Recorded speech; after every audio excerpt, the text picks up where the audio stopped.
Hello again, everyone. I need to make a card today to apologise for this one yesterday. I looked at the dies for, for this card, little Gummiapan flowers, and I thought they were Bluebells. And then I looked at the label and I thought that didn't look like Bluebells. And when I used my phone with the Google Translate on the camera, I realised that they weren't Bluebells, they were lilies of the valley. So I've made a card today to make up for the fact that I got it all wrong yesterday. So here's the card I made. Really simple. I used a new vase.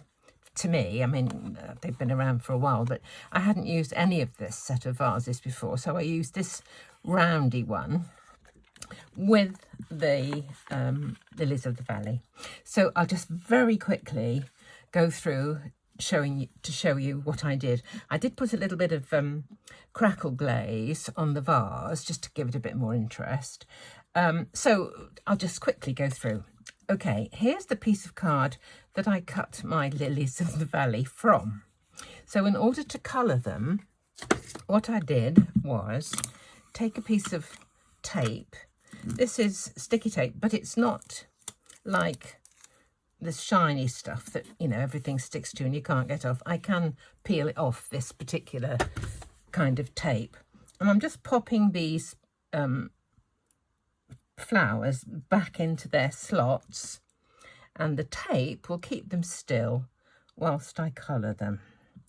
Yesterday I tried to put one in upside down and wondered why it wouldn't fit. It took me a while to realise I was holding the die cut upside down. But then I'm old, I have an excuse, don't I?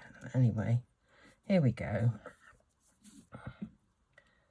Two more pieces. I'd actually grabbed a couple of leaves as well. I don't know which they are Gummiapan. I'm not quite sure which die set they came from, but I just thought I'd pop a couple of leaves into the mix. Should put my glasses on, really. I keep saying it. They're on top of my head. Let me put them on my face. That's better. Right. These things are not holding them all over, but just, you know, part of the way. Now, to colour these, all I coloured was the stems. And what I used was an old Stampin' Up marker. This is a watercolour marker. It's called Mellow Moss. I think the colour went out of circulation years ago. Oh, there's another one. Oh, it's fallen out. Right, it's fallen out because there's no tape behind, that's why. Let me just put a little bit there. There we go. I say it's donkey's years old, but it's just hasn't worn out, hasn't dried up. It's been brilliant. So all I'm going to do is to colour the stems and the tiny, tiny tip at the top of the bell of these flowers. No skill really, just a bit of sloshing on of colour, keeping the bells white. So just doing a little bit at the top. It looks like I'm going everywhere, but you know, these are just to hold them in place really, this cutout. Won't take a moment. So it's actually, it's not a, you know, a difficult card to make at all.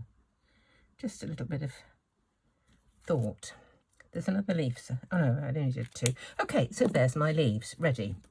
Now the vase, just a single one. I haven't cut it two. It's just one. And what I use is this crackle stamp, which is from Indigo Blue.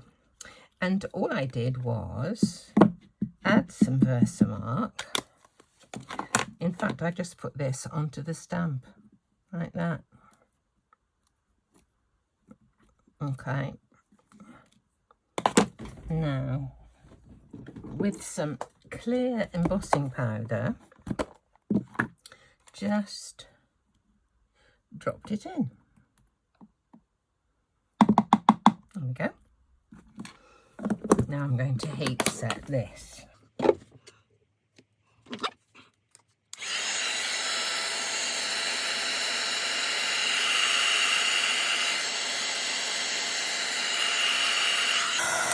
So that clear embossing powder will resist the ink that I'm going to put on and leave it white, the colour of the card I used.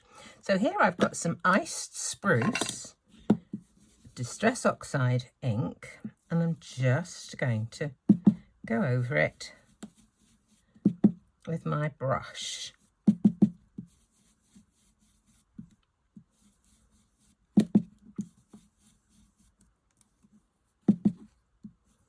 Okay. Just going to wipe the table.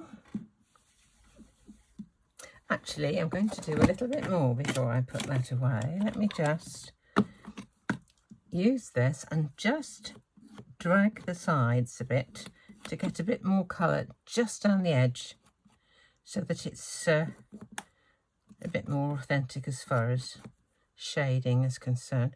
Do this side as well.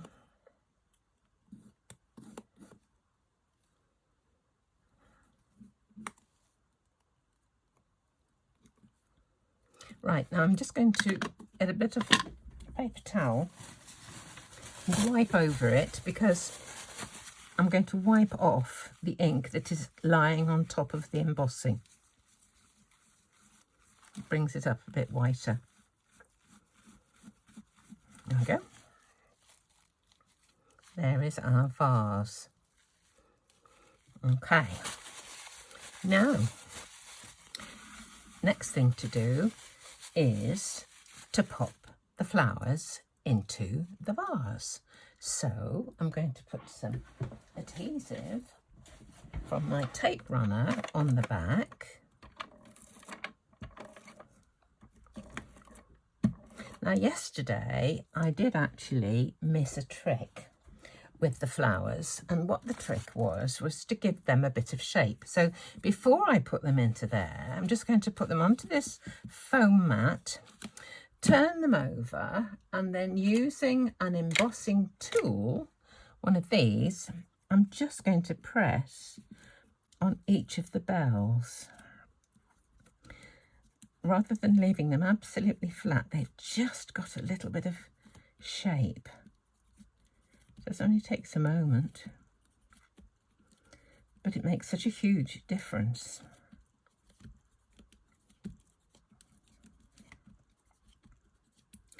Nearly there. Okay. I don't know if you can see it from the back side, but the front side, they just come alive. Okay, let's pop them into the vase. There we go.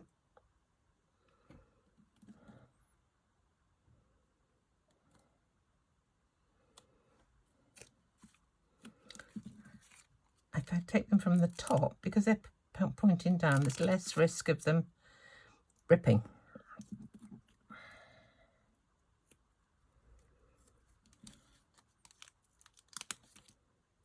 They're so pretty. Just love them. Oops. You can just kind of arrange them and they'll grab that bit of adhesive off the back, says she, sticking to it.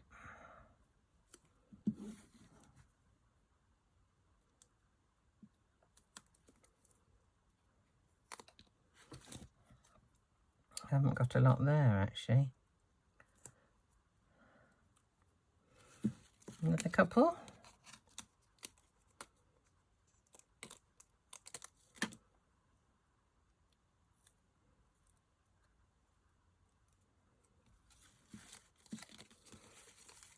There we go.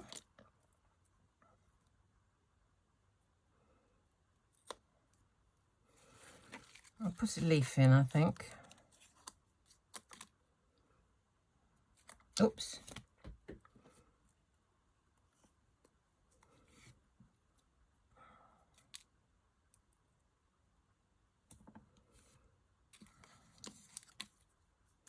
My leaf didn't want to go.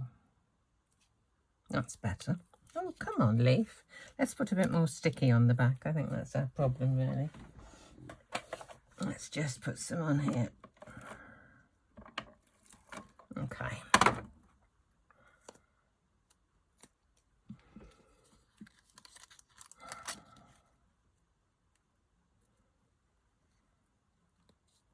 There we go.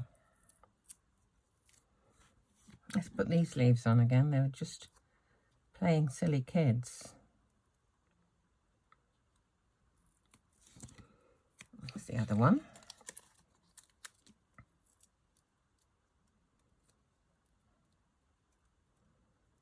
There we are. Now, what I did before was to put a glue dot on top of all of those, just to make sure that they stay where they're supposed to. These are quite large glue dots. Let me cut one off. Okay, pop that on there. That's going to keep them all absolutely together. And before I put them onto the card, I want to put on some double foam tape to make sure that the vase remains rounded looking. So just down the centre.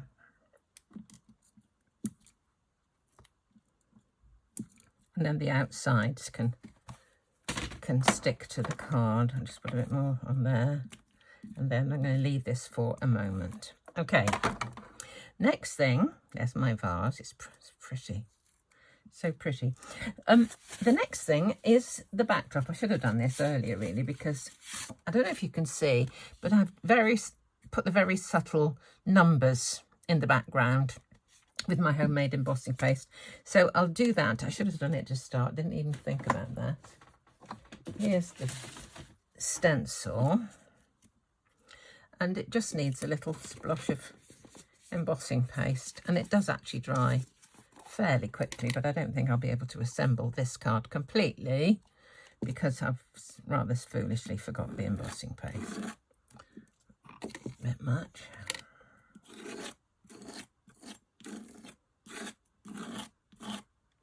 There we go. It's all it takes. It's just so simple. There we are. Can you see? I love it. Put that on one side. I'm just going to wipe this because I'll wash it properly later, but I'll just get the majority of it off. There we go. Okie dokie, we're actually nearly there. The next thing is the table. I decided to put it on a Gummiapan table, which is here, but I thought the legs were a little bit long, so I thought I'd just chop them off and put them right to the very, very bottom of the panel. So I thought, rather than add another colour, I wanted to keep it you know, monochromatic. So I've just put a bit of shading on. And what I used is one of these Nouveau markers, and this one's called Feather Grey. It's just really pale. And all I did was put a little bit of shadow underneath where I thought there would be a little bit of down the side, down the side, down the side, down the side. A little bit underneath there. And that's kind of it, really. It's just an impression of distance. So that is going to sit on there. That is going to sit when this is dry. I just put some of this tape runner along there, glue down the side, popped it onto about here and chopped the legs off. Then this, simply peeled off those and popped it on the table. The sentiment I used, this Best Wishes, was this one from, it's an old stamp from Clearly Besotted, and I used the same Distress Oxide in iced spruce as the vase, just so that it would all tie in and be in keeping. So there you go. Really simple, but apologies to Gummiapan for getting the flowers completely wrong. And I hope they'll accept my apology. So as ever, thank you so much for watching.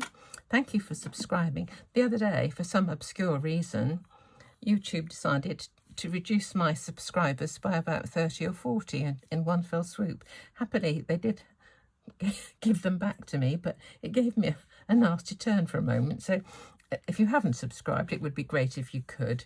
And I do appreciate all your support. So, as I said, thank you so much for watching.